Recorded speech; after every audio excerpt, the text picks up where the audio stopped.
说了嘛，今天是文学史。哦。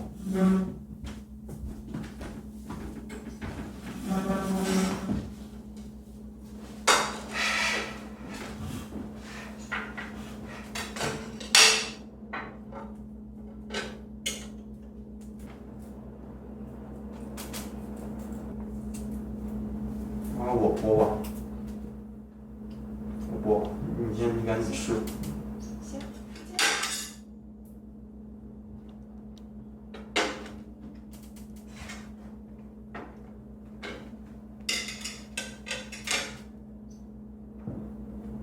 记得把鸡蛋吃了啊，别只光剥皮。哦。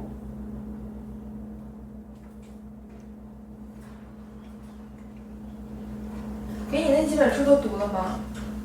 我正在读《另一次死亡》，就是觉得它里面有几句写的特别好，我就摘抄下来。哪几句呀？你拿说说。他孤零零的生活，没有老婆，没有朋友，他爱一切，拥有一切，但好像就是隔着玻璃一样，被隔得远远的。后来他死了，他淡淡的形象就消失了，就好像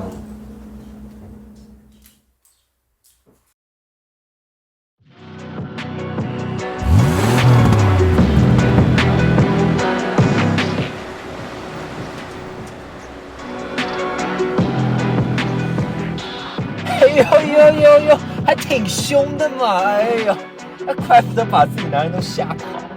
别是把儿子也吓跑了。成天你可别学他，一天天的干什么那么不正经。哦。行了，吃鸡蛋。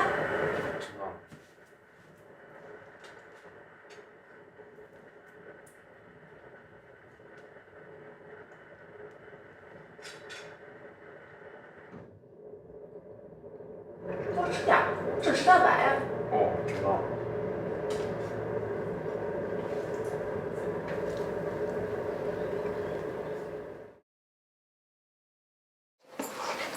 之前基础化学课上的那个氧化还原反应，你记得吗？哦，你说哪个氧化还原反应？就是维 C 和碘的那个，我怕一会儿老师会考。就是 C6H8O6 加 IR 等于 C6H6O6 加2HI，就是维生素 C， 也就是抗坏血酸，加碘单质得到脱氢抗坏血酸加2倍的碘化氢，就是然后这个反应发生之后，深紫色的碘单质就变得完全没有颜色了，就是这么深的颜色，一下子就好像消失在水中了。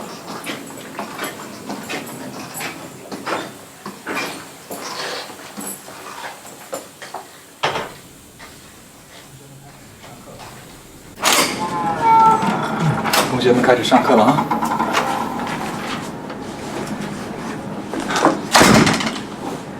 来啊，今天呢，我们要讲的是分子的热运动。有同学对这个现象了解的吗？这个分子的热运动呢，最著名的现象呢，大概就是布朗运动了。这个布朗运动啊，是由一位英国的植物学家布朗发现并提出的。做布朗运动的粒子呢非常微小，直径呢约1到10纳米，在周围的液体或气体分子的碰撞下呢，产生一种涨落不定的静作用力，导致微粒的布朗运动呢，如果布朗粒子相互碰撞的机会很少，可以看成是巨大分子组成的理想气体。在重力场中达到热平衡之后，其数密度按高度的分布应遵循波尔兹曼分布。J.B. 佩兰呢实验证实了这一点，并由此相当精确地测量出了阿伏加德罗常量以及一系列与微粒有关的数据。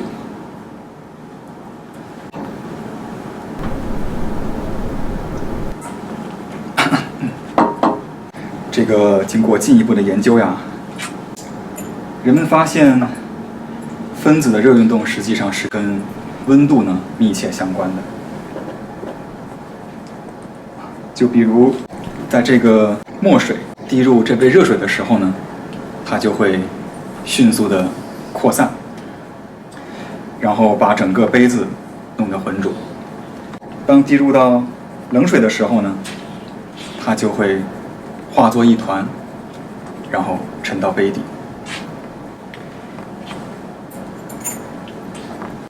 有没有人知道原因是什么呢？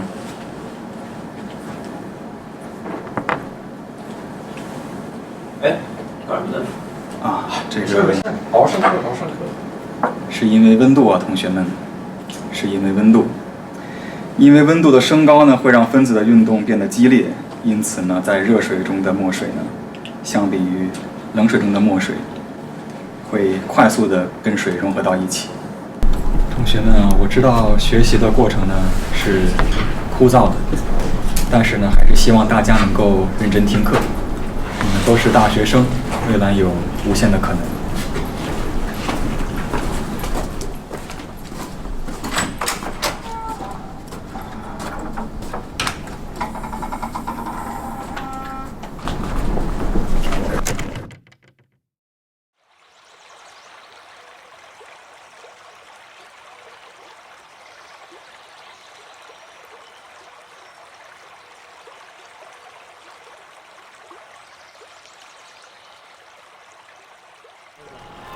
氧化还原反应其实它那个反应的特点就是化合价的升降，然后根据书上来讲，它的这个反应的本质就是电子得失。一定要有一个口诀，你一定要记住，就是升失氧降得还。这个考试可能会考到。我举个例子吧，关于这个反应，就是碘和 VC 的反应，就是 C6H8O6 和 IR 它们俩的反应。因为 VC 具有很强的氧化性，所以它会把碘单质还原。这样的话，碘就从原来的0价变成了负1价，然后深紫色的碘就从原来的这个颜色变成了无色，然后 VC 那杯水里就好像什么也没有发生过一样，就好像消失在水中了。你以前说过一样。是吗？我都忘记了。其实这句话是出自博尔赫斯的一个短篇小说。博尔赫斯这个人真的是特别深奥、诡谲、有趣。怎么说呢？他好像跟其他作家完全处在不同的时空里。你读他写的故事的时候，就感觉他好像在刻意的去误导你。他在每个短篇小说里都建立起了一种叙述的迷宫，就让你找不到出口，而且他还特别乐此不疲。你像读他东西的时候，你就感觉这个作家和其他作家完全处在不同的现实里。在他这版的现实里，你可以看到无限宇宙、永恒真理、人性、理想主义等等这些东西。我也是受我妈影响。你妈妈也喜欢博尔赫斯？她是大学文学教授。她平时就让我读好多这些作家的作品。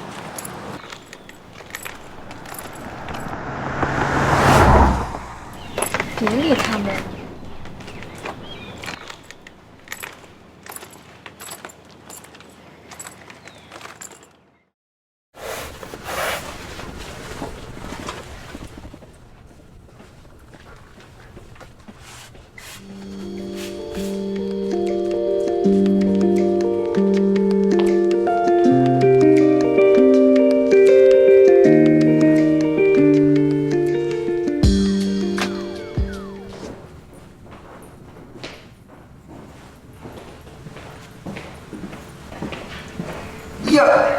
学习呢？带我一个。稀客呀？哎呀，这图书馆确实不是人待的地方。来干嘛的呀？不会是来学习的吧？哟，这何夫人语言太犀利。你说什么？别理他，别理他。哎，说正事儿。不给抄作业，不借复习资料。跟你说话了吗？哎呦。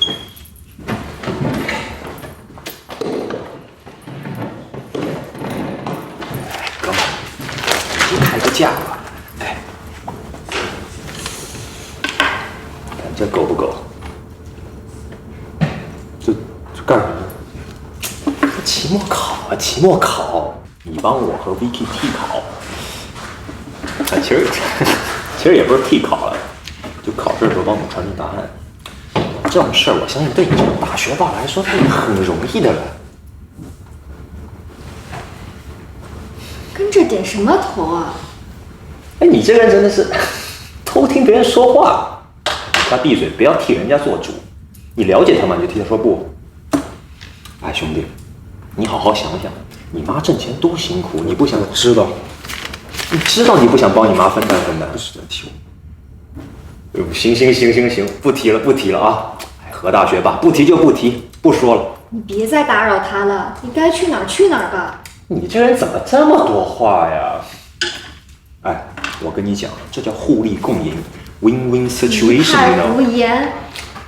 不要理他，哥们儿，我跟你开个价，这个数你看行不行？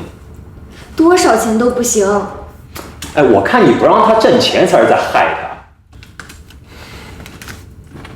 先别吵。好，不吵了，都听你的啊，别吵了。哎，老大，你倒是放句话呀！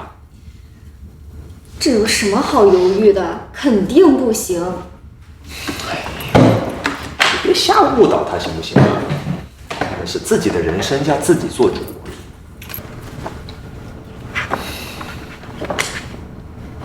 你看这话写的多好，我们的未来都有无限的可能。哎，再想想啊，兄弟。你走了？溜了，哥们当骑马了呢。今晚还要陪 V 宝过个节。什么节？6月26号禁毒日。哎呦，灿犀利的呀！今晚我 V 宝9天生日倒计时，禁毒这种事儿交给警察吧。这样的话，天天都可以过生日。其实我明天就生日。真的吗？你都没有跟我说过。不过，你可千万别替考啊！要是被抓住了，你这几年书可就白读了。我知道。你要一起吗？啊，我不替考。不是，我说过生日。抱歉。算了，没事。我一个人过习惯了。不是，我是说。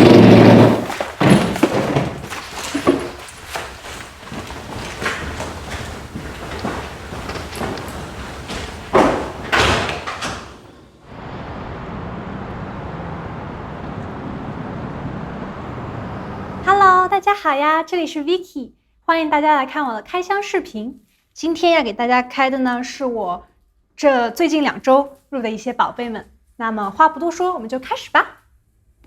首先呢是 LV 的 Palm Springs Mini， 是爸爸从悉尼带回来的。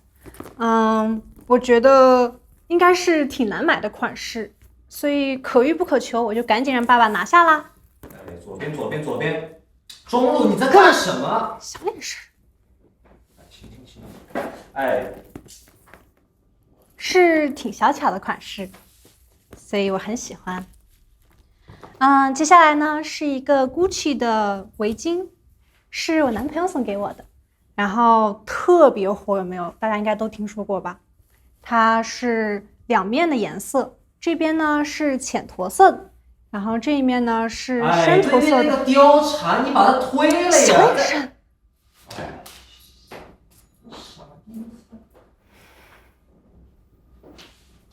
这面呢是深驼色的，然后两边都有双 G 的标志，然后特别好看，所以喜欢的宝宝们赶紧入手吧。然后接下来呢是一个迪奥的小号钱包，然后是我托朋友从 Hong Kong 给我带回来的，当时一眼就觉得特别好看，是磨砂材质的，很高级，有没有？然后接下来呢是最后一个，也是迪奥家的一个黑色的小猫跟儿。之前我本来想要入，但是一直都没有机会去店里面试，然后之前去波士顿嘛，然后就碰到了，所以就赶紧试一下，特别好看，特别喜欢，所以我就赶紧入手啦，给大家看一下。好啦，那这就是今天所有的开箱。喜欢 Vicky 视频的宝宝们，记得点赞、关注、加评论哦。我会抽取3位宝宝在我的评论区里面送我的同款爱马仕口红。那我们就下期再见啦，拜拜。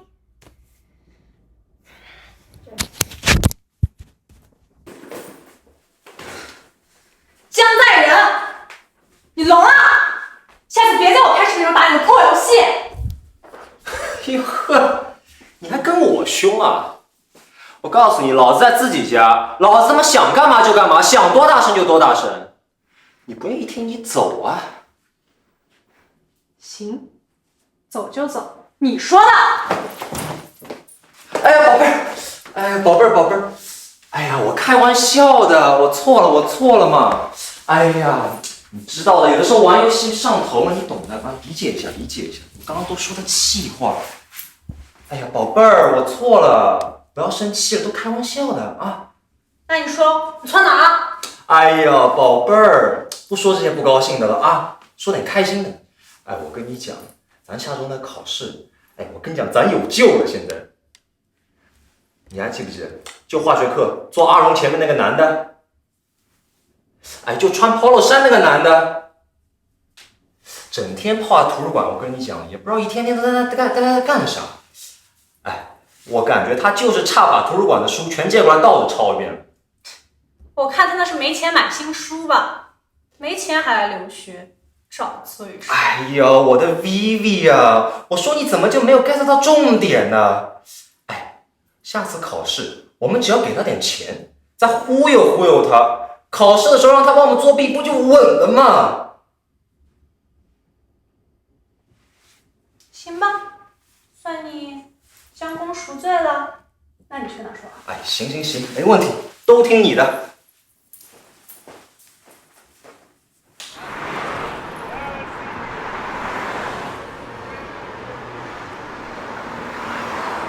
那么落实到具体的例子上呢，我们就，老师来玩，没有关系，请进。来，同学们，我们继续哈。那么落实到具体的例子上呢，就会和我们上节课当中讲到的例子非常的相似。我们把一滴墨水滴在冷水当中，和把一滴墨水滴在热水当中的这个现象呢是会不一样的。那么有谁知道冷水当中是什么样的现象呢？有人？我知道，老师，扩散。感谢这位同学的发言。不过呢，实际上是不正确的，因为呢，在冷水当中，分子的运动并不会很剧烈，所以分子实际上是不会扩散的。然而在热水当中的时候呢，分子就会扩散。对的，这次是扩散啊，因为电子呢是粒子，并且电子的动量大小是一个范围值，不同的原子核束缚的电子的动量大小不同，原子核之间呢是依靠共有电子来相互束缚对方的。今天我们搞一个小测，就是关于分子热运动的。写完的同学呢可以提前下课。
哎，大哥，一会儿去哪儿？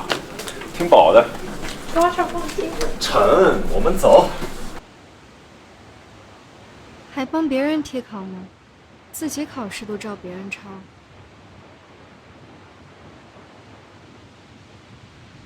吃口香糖吗？你给我一个口香糖，我就借你抄。那江在人给你多少，你就帮他作弊。哎，不要挑拨离间呐！哎，给我一个。仁哥，嗯，你要找枪手。阿荣啊，那句话怎么说来着？什么话呀？怎么说啊？不该问的别多问，啊！你知道为什么小明的爷爷能活到100岁吗？为什么呀？就是因为他知道不会多管闲事。啊，明白了，仁哥，我就当我什么都没听见。哎，回去复习去了，仁哥，明儿见，明儿见。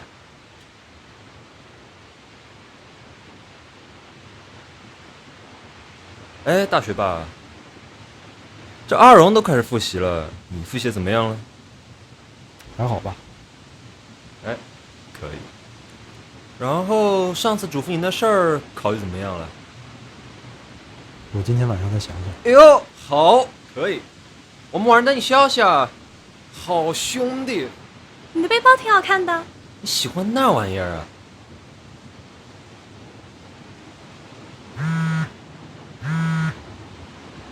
谁给你发的？我看看。哎，等一下。我看看。哎，不给。哪个女的？走，去 Ace。啊？你同意了？太棒了！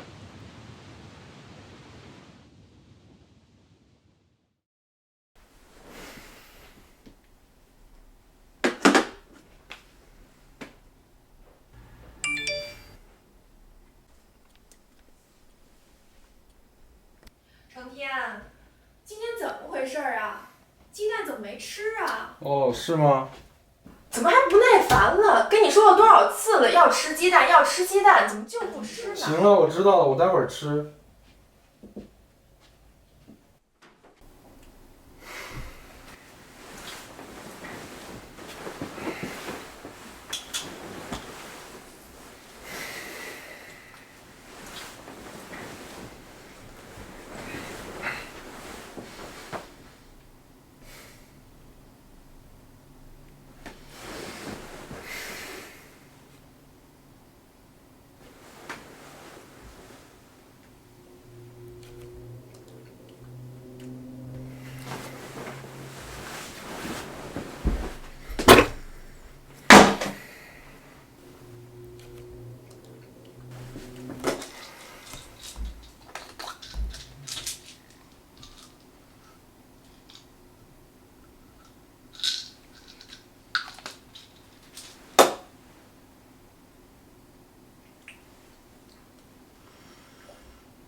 经过进一步的研究啊，人们发现分子的热运动是和温度密切相关的。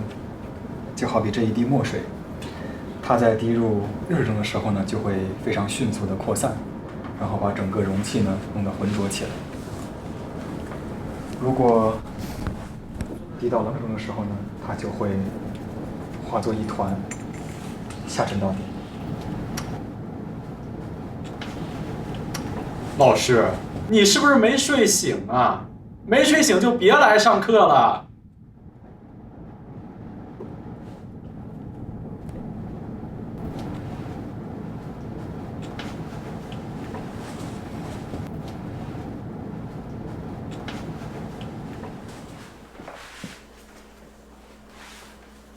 妈妈，这是为什么呢？我就是想要小金鱼，坏爸爸。妈妈，我们不要爸爸。天天，妈妈很爱爸爸，妈妈知道你也很爱爸爸，对不对？就算爸爸不让你养小金鱼，妈妈也不会不要爸爸。你看，你最近刚学书法，要不写一幅大字送给爸爸，说不定爸爸开心了，就奖励你一条小金鱼。行，成天，好好学习啊！等你考了第1名，爸爸就送你一支万宝龙的钢笔。到时候我们成天字儿一定会越写越棒。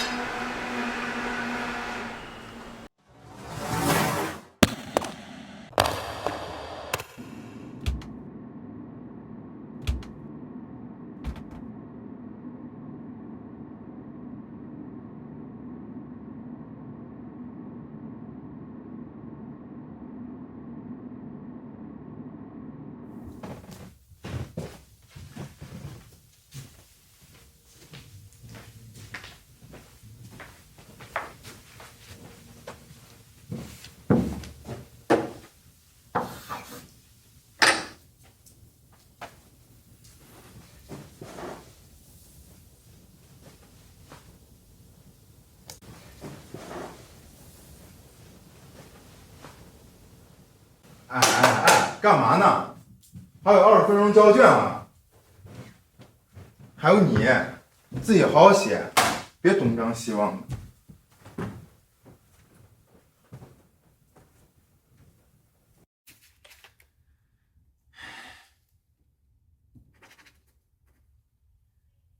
到点了，交卷。停笔，交卷。扣着放到第1排啊。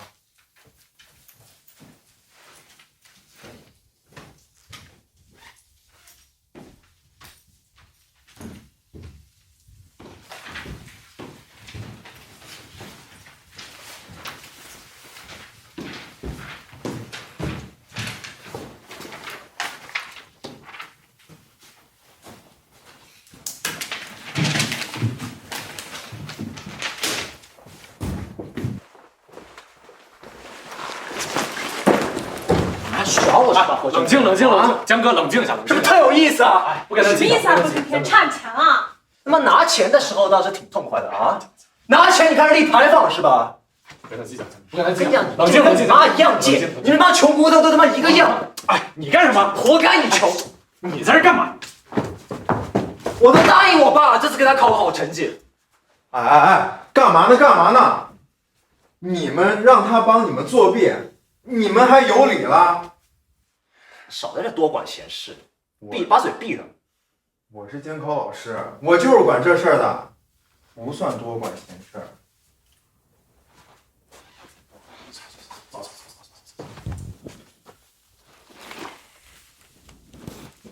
谢谢老师。谢谢老师。没事吧？哦，没事。同学，把我钢笔还给我。哦。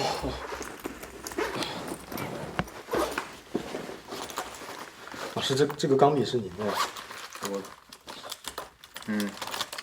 之前睡着了，提醒你一下。谢老师。小伙子，你考试前好好休息。只要你正常发挥，已经可以做得很优秀了，啊！好，行，做好自己。你们年轻人都有无限可能。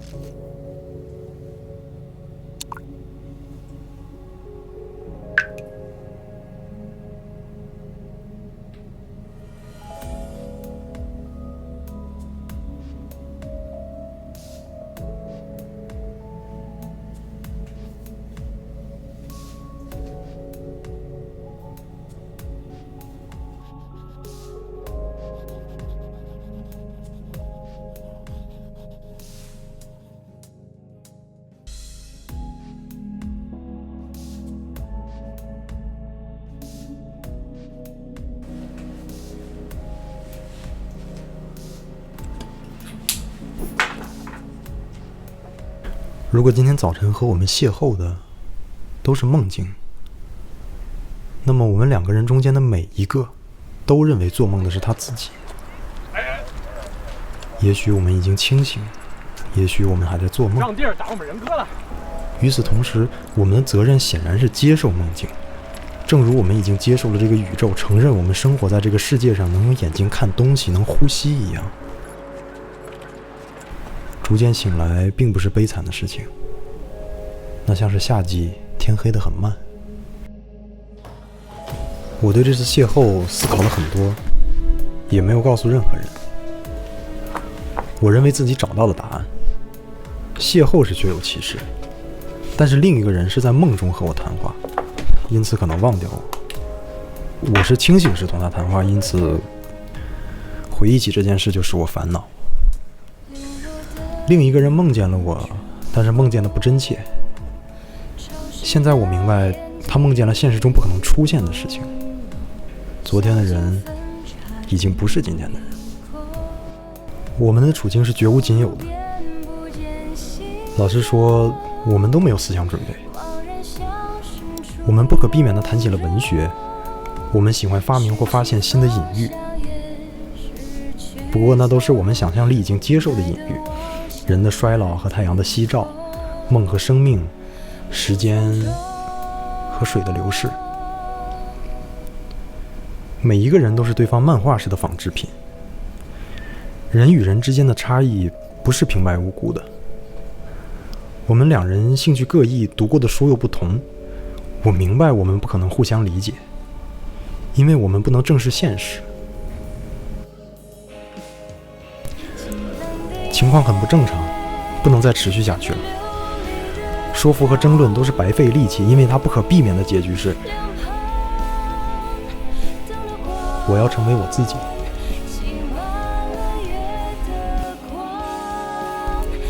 我突然又记起了科尔律治的一个奇想：有人做梦去天国走了一遭，天国给了他一枝花作为证据。他醒来时，那枝花居然还在。哦，这是梦的证据。